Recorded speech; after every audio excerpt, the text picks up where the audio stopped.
Hello everyone, welcome to my YouTube channel. आप सभी को पता है D triple S B T G T science में वैकेंसीज आई हुई हैं और जिसका जो एग्ज़ाम होना है जिसमें 100 नंबर की 100 मार्क्स की सिर्फ साइंस ही साइंस आएगी। तो इस चैनल पर आपको बिल्कुल फ्री में साइंस का सिलेबस मिलेगा। सिलेबस आपका पेपर से पहले हो जाएगा, साथ ही साथ पीवाईक्यू भी कराए जाएंगे। कोई टॉपिक करवा दिया, जैसे साउंड है, साउंड में एक टॉपिक है इको। इको पे कई क्वेश्चंस हर पेपर में जितने भी पीवाईक्यू हैं, सॉरी, जैसे 2018 में, 19 में, 20 में, 21 में जब भी एग्ज़ाम हुआ है, हर एग्ज़ाम में एक एक क्वेश्चन इको पे आया हुआ है। यदि हम रिफ्लेक्शन से बात करें तो वहाँ पे दो दो क्वेश्चन आए हुए हैं। तो जैसे ही साउंड कंप्लीट होगा उसके बाद आपको इको पे या जो भी पीवाईक्यू है, रिफ्लेक्शन कंप्लीट हुआ, जो भी पीवाईक्यू है सारे, लाइट कंप्लीट होगा जो भी है, motion, gravitation, effect of current, जो भी जैसे जैसे टॉपिक कंप्लीट होगा उसके पीवाईक्यू आपको करा दिए जाएंगे। देखो, सबसे पहले हम सिलेबस डिस्कस कर लेते हैं। सिलेबस में क्या है? सबसे पहले फिजिक्स है। फिजिक्स में क्या दे रखता है? Effect of current. करंट के क्या इफेक्ट होंगे? जैसे मान के चलो एक आपको सर्किट दे रखा है, जैसे सर्किट है, यहाँ पे रेजिस्टेंस लगा दिया है,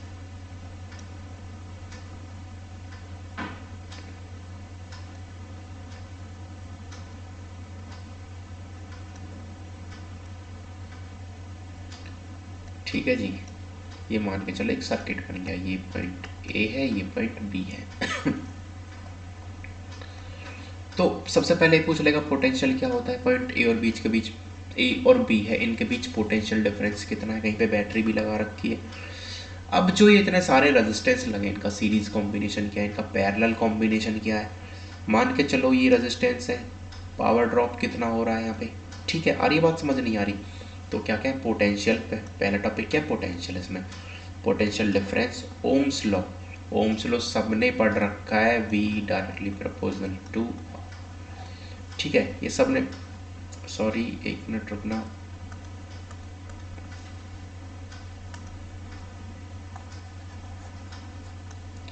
वी डायरेक्टली प्रपोजल टू आई। आई क्या होता है? किसके? आई के। करंट, जो करंट फ्लो करता है उसके डायरेक्टली प्रपोजल होता है, ठीक है। सीरीज कॉम्बिनेशन ऑफ रजिस्टर्स, जो ये रजिस्टर दिए हुए हैं, सीरीज कॉम्बिनेशन क्या हो सकता है? कैसा भी सर्किट हो सकता है, हम निकालना सीखेंगे। पैरेलल कॉम्बिनेशन क्या होगा? जो पावर है वो कैसे डिसिपेट हो रही है किसी भी सर्किट में, करंट के कारण कैसे जा रही है। Inter relation between P V and I, power, voltage, current और रेजिस्टेंस, इनका क्या आपस में रिलेशन होता है। 3-4 फॉर्मूले होते हैं, सारे के सारे हम अच्छे से डिस्कस कर लेंगे। Magnetic field and magnetic field lines, देखो मैग्नेटिक फील्ड कैसे बनता है, करंट पे कैसे डिपेंड करता है। जो मैग्नेटिक फील्ड लाइंस है यदि वो ज़्यादा है या वो कम है तो करंट पे क्या असर पड़ेगा। यदि कोई मूविंग कॉइल है तो उससे क्या फ़र्क पड़ेगा, हम सारी की सारी चीज़ें करेंगे। Magnetic field due to a current carrying conductor, अभी हम बात कर रहे थे यदि कोई मूविंग है तो कैसे काम करेगा।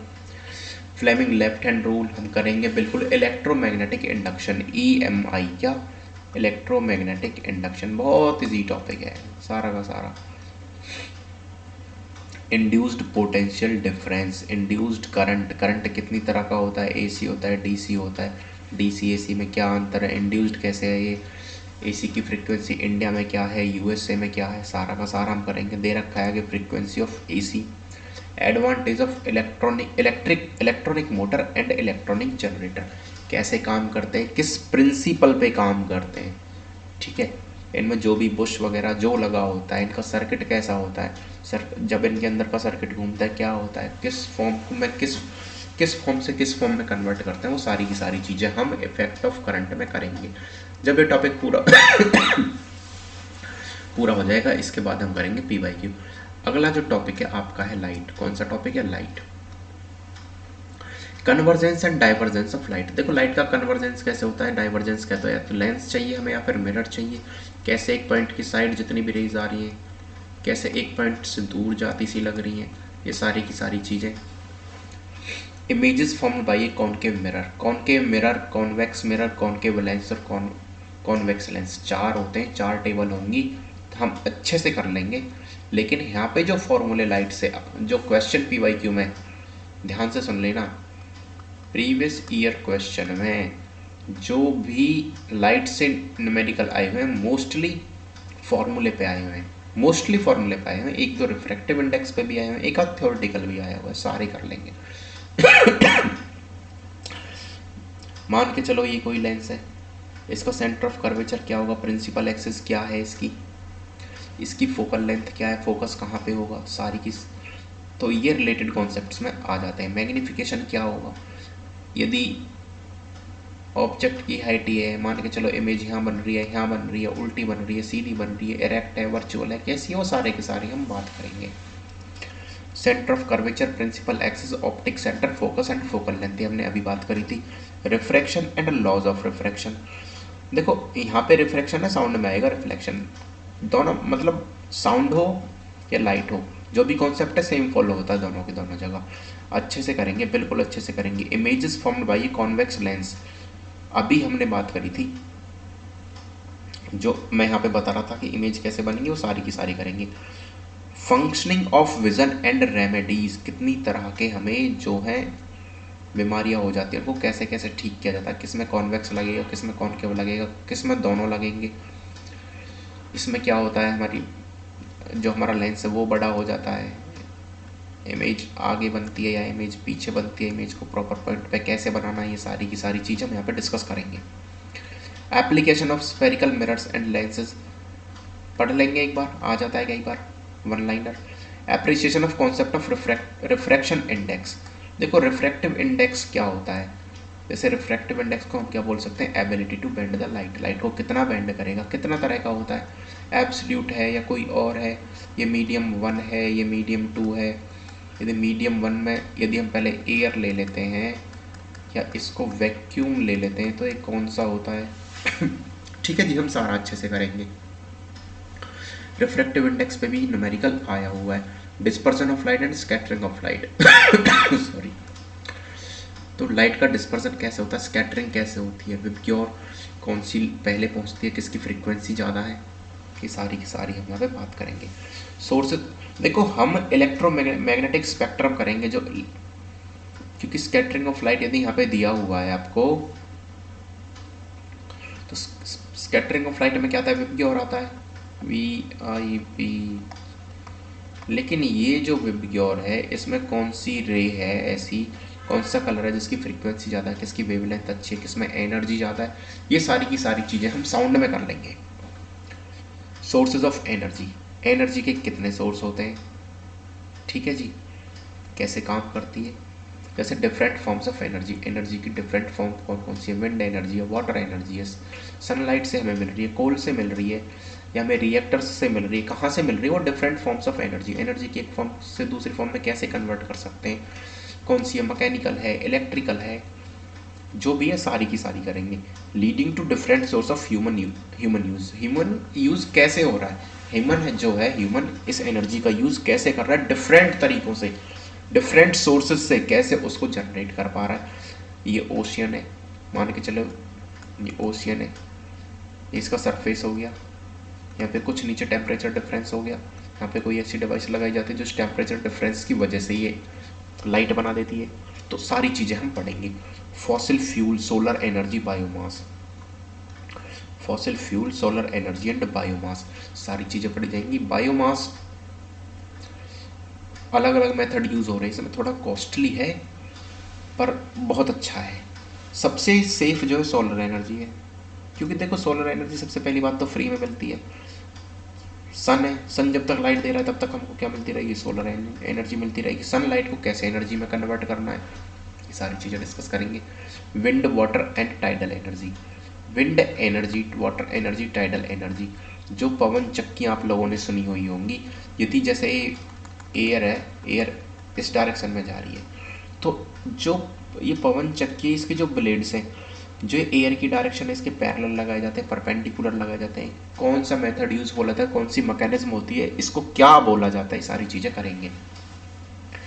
टाइडल एनर्जी, जैसे मान के चलो ये कोई रिवर फ्लो कर रही है, यहाँ पे इन्होंने अपना सिस्टम लगा दिया, ऊपर लगाया है नीचे लगाया है, कैसे फ्लो हो, ये जब फ्लो कर रही है तो ये जो टर्बाइन इसकी जो ब्लेड्स हैं घूम रही है, टर्बाइन कैसे काम कर रहा है, ये सारी चीज़ें करेंगे। न्यूक्लियर एनर्जी, क्लीन एनर्जी भी बोला जाता है। रिन्यूएबल वर्सेस नॉन रिन्यूएबल, ये सबको पता है, 10th की साइंस में 9 सब पढ़ते आ रहे हैं उससे पहले से। Motion, force and Newton's law, motion में क्या है, force and Newton's law, Newton ने कितने लॉ दिए, कौन सा लॉ ऑफ इनर्शिया है। जैसे सबसे पहले आ गया डिस्प्लेसमेंट, क्या आ गया, डिस्प्लेसमेंट, कैसी क्वांटिटी है, वेक्टर है, स्केलर है, डिस्प्लेसमेंट जीरो हो सकता है, नहीं हो सकता, डिस्टेंस जीरो हो सकता है, नहीं हो सकता, velocity, uniform and non uniform motion along a straight line, ये थोड़ा अच्छे से पढ़ लेंगे, uniform and non uniform motion, इस पे 1-2 क्वेश्चन प्रीवियस ईयर में देखने को मिले हैं। ठीक है जी। Acceleration, distance, time and velocity, इनके बीच में हम ग्राफ भी बना लेंगे। एक्सेलरेशन क्या होता है, ये distance, time and velocity 3-4 equation दी हुई हैं, वो एक बार अच्छे से कर लेंगे। Time graphs for uniform and uniformly accelerated motion, मैं भी बात कर रहा था, ग्राफ्स की बात कर रहा था, तो ग्राफ्स भी हम अच्छे से एक बार कर लेंगे। Equation of motion by graphical method, ठीक है जी। Elementary idea of uniform circular motion. Force and motion में क्या है, Newton's law of motion, Newton ने कितने लॉ दिए हैं वो सारी की सारी, और इनकी एप्लीकेशंस, इन पे आने वाले numerical. Inertia of a body, inertia के बारे में बात करेंगे। Inertia and mass, momentum, force and, देखो मोमेंटम पे करीब 3-4 क्वेश्चन आए हुए हैं प्रीवियस ईयर क्वेश्चन में।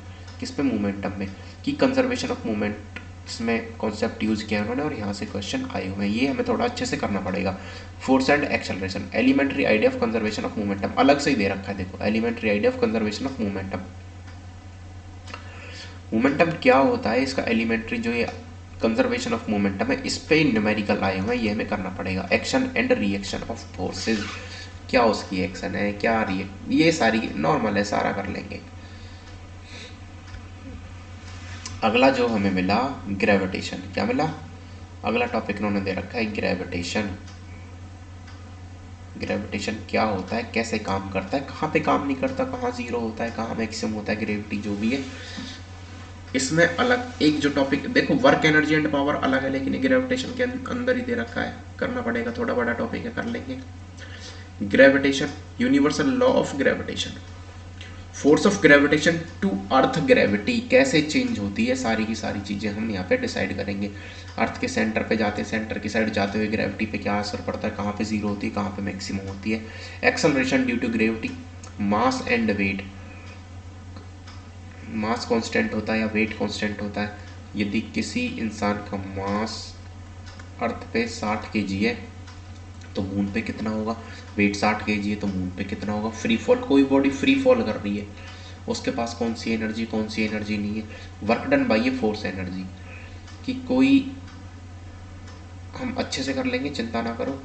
Power, kinetic and potential energy, मान के चलो कोई एरोप्लेन है, ये तुम्हारा अर्थ का सरफेस हो गया, ये अर्थ का सरफेस हो गया, यहाँ पे कोई प्लेन उड़ रहा है, मान के चलो ये कोई प्लेन है, इसके पास कौन सी एनर्जी है। यहाँ पे जो पक्षी उड़ते रहते हैं कौन सी एनर्जी होती है।